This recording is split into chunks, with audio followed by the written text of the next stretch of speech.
नमस्कारम सद्गुरु।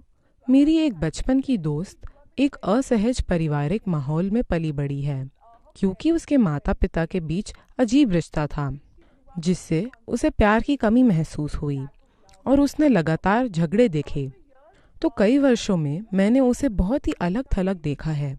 उसे प्यार में विश्वास नहीं है, उसे रिश्तों की शक्ति में विश्वास नहीं है।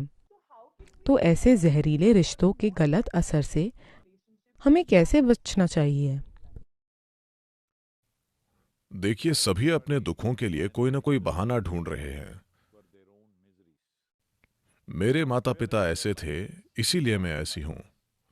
ये ठीक नहीं हो सकता, क्योंकि अब हम आपके माता पिता को नहीं बदल सकते। ठीक है? हेलो, क्या हम उन्हें अब बदल सकते हैं?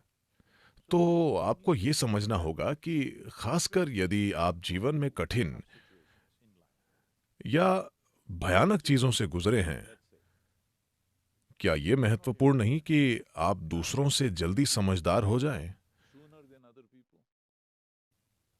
दूसरे लोगों की तुलना में जो आराम से बड़े हुए हैं, जो नहीं जानते कि वे चीजें क्या हैं, क्या ये बहुत महत्वपूर्ण नहीं है कि आप समझदार बने? नहीं, इसके बजाय आप चुनते हैं कि आप भी दुखी हो जाएं क्योंकि वे दुखी लोग थे। तो चलिए इतना समझते हैं, आपके पास ये पहचानने की बुद्धि है कि वे बुरी तरह जी रहे हैं। आपके पास ये पहचानने की बुद्धि कैसे नहीं है कि आप भी बुरी तरह से जी रहे हैं? और आपके पास ये देखने के लिए मौलिक ईमानदारी भी नहीं है, अगर मेरा जीवन बुरा है तो वजह मैं ही हूं। क्योंकि कई परिस्थितियां ऐसी हो सकती हैं, सभी के लिए परिस्थितियां होती हैं। असल में आप दुनिया में जितना ज्यादा करने की कोशिश करेंगे, उतनी ही अधिक आपको कई बदसूरत स्थितियां मिलेंगी, चाहे आपको पसंद हो या ना हो। Now, because you face ugly situations, will you also become ugly? तो क्या बदसूरत परिस्थितियों में आप भी वैसे ही हो जाएंगे, या आप उन्हें खाद बनाकर एक अद्भुत फूल के रूप में खिल उठेंगे? ये आप चुन सकते हैं। तो वो सब कुछ जो हमें चोट पहुंचाता है, जो किसी तरह से नकारात्मक है किसी भी स्थिति में, उससे आप बुद्धिमान बनेंगे या घायल हो जाएंगे, ये आपको चुनना है। आदर्श स्थितियों की तलाश न करें, क्योंकि ऐसी कोई जगह नहीं है, बिल्कुल नहीं। आप जहां भी जाएंगे वहां कुछ न कुछ ऐसा होगा जो आपको नकारात्मक लगेगा। वो नकारात्मक है या नहीं मैं ये नहीं तय करना चाहता, पर वहां आपको कुछ नकारात्मक लगेगा। कई लोग जिन्होंने आपके साथ आईएसबी संस्थान में प्रवेश के लिए आवेदन किया है, उन्हें लग रहा है अगर मुझे आईएसबी मिल जाए तो स्वर्ग मिल जाएगा। पर मुझे यकीन है कि आपकी संस्था में कई लोग सोचते होंगे कि यह बेकार जगह है, जो राजनीति और बकवास से भरी हुई है। क्या ऐसे लोग नहीं हैं? हेलो, मुझे यकीन है कि हैं। आप वैसे मत बनिए, क्योंकि हर जगह मुद्दे होते हैं। ठीक है, जहां दो लोग हैं वहां एक समस्या है। हम इन मुद्दों को कैसे संभालते हैं, ये इस पर निर्भर करता है कि क्या हम इनका सचेतन उत्तर देते हैं या हम आदतों से मजबूर होकर प्रतिक्रिया देते हैं। इससे तय होगा कि हम खुद को कैसे चलाते हैं। ये पूरी दुनिया में एक चलन बन गया है, क्योंकि उन्होंने फ्रॉयड और मेस्लो के लेख पढ़े हैं, उन्होंने यूरोपीय मनोरोग संबंधी चीजें पढ़ी हैं, और सभी मनोचिकित्सक बन गए हैं। क्योंकि मेरे माता पिता ऐसे थे, इसीलिए मैं ऐसा हूं। अरे, आप में भी तो बुद्धि है। यदि आपके माता पिता ऐसे थे तो आपको प्रतिज्ञा लेनी चाहिए कि आप कभी वैसे नहीं होंगे। हेलो, हाँ या ना?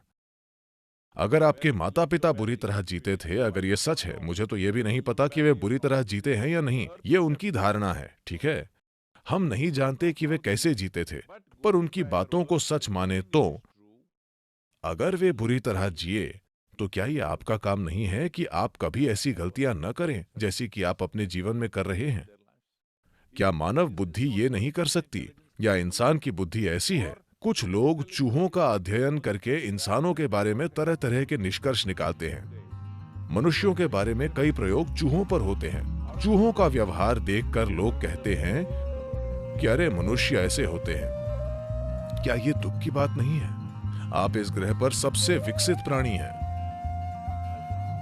मैं चाहता हूं कि आप समझें कि आप में इस स्तर की बुद्धि है। आपको धरती पर विकास के शिखर पर लाने में विकास के लाखों साल लगे हैं। तो क्या हमारे बर्ताव से लग रहा है कि हम विकास के शिखर पर हैं? क्या ऐसा है? नहीं, हम दूसरों के सिर पर बैठकर सोचते हैं हम शिखर पर हैं। नहीं, हम मनुष्य के रूप में पहले से ही विकास के शीर्ष पर हैं, है ना? पर देखिए हमारा व्यवहार कैसा है। हम हर समय किसी न किसी बात की शिकायत करते रहते हैं। आइए इसे समझें। दुनिया हम पर क्या फेंकती है वो शायद आप न चुन पाएं, पर आप उससे जो बनाते हैं वो आप बिल्कुल चुन सकते हैं। हाँ, आप उससे जो बनाते हैं वो आप बिल्कुल चुन सकते हैं। आपके जीवन का अनुभव, आप सभी युवाओं को इतना जान लेना चाहिए, अगर आप दुनिया में कुछ करना चाहते हैं, एक सबसे जरूरी चीज जो आपको करनी चाहिए कि आपके जीवन का अनुभव, चाहे वो शांति हो या बेचैनी, खुशी हो या दुख, आनंद या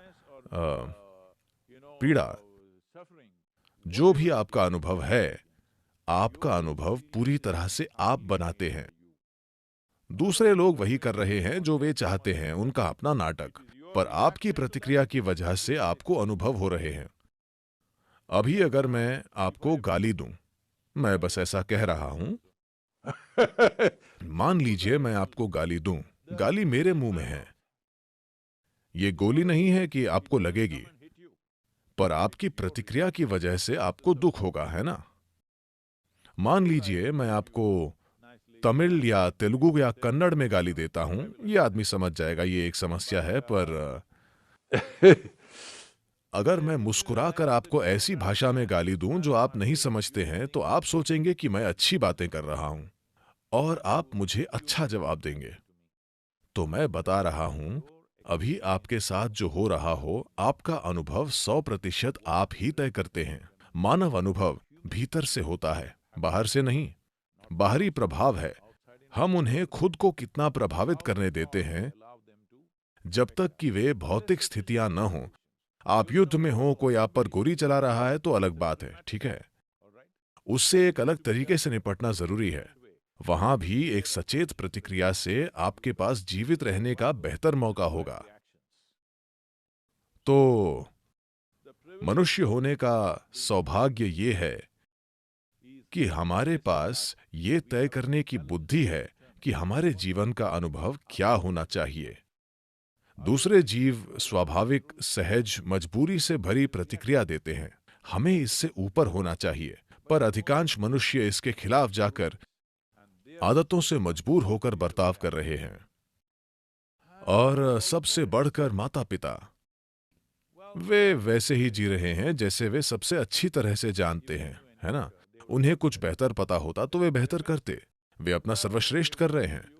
खैर, उन्होंने आपको जन्म दिया, जो एक बड़ी बात है। शायद स्वेच्छा से नहीं, पर उन्होंने आपको किसी न किसी तरह से जन्म दिया और उन्होंने आपको पर्याप्त भोजन और शिक्षा दी जो आपको चाहिए थी और आपको इस स्तर तक लाए। अब हमेशा के लिए पीछे न देखते रहें। उन्होंने आपको पाला है, आप बड़े हो चुके हैं, आप जिंदा हैं, ठीक है? कई बच्चे जल्दी मर जाते हैं, माता पिता उनकी मदद नहीं कर पाते। दुनिया में लाखों बच्चे इसीलिए मर जाते हैं क्योंकि माता पिता अपने ही बच्चों की मदद नहीं कर पाते। उन्होंने आपको पाला है, आप बड़े होकर अब पीछे मुड़कर देख रहे हो। कृपया पीछे नहीं, आगे देखें, क्योंकि आप अपने अतीत को ठीक नहीं कर सकते। कल को ठीक नहीं किया जा सकता, पर आप एक नया कल बना सकते हैं। आइए ऐसा करें।